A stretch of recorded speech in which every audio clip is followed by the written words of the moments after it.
కావలి పట్టణంలోని తెలుగు తల్లి పార్క్ ఆదివారం సాయంత్రం సందర్శకులతో సందడిగా మారింది. సాయంత్రం 4 గంటల నుంచే వాకర్స్, కుటుంబ సభ్యులు, చిన్నారులు పెద్ద సంఖ్యలో పార్క్ వద్దకు చేరుకున్నారు.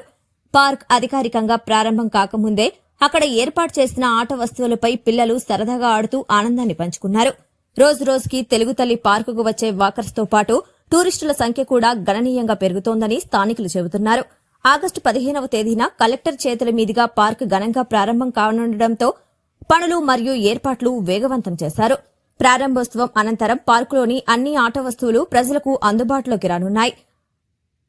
అదనంగా ఆధునిక జిమ్ సదుపాయం, యోగా క్లాసులు కూడా ప్రారంభించనున్నట్లు తెలిపారు.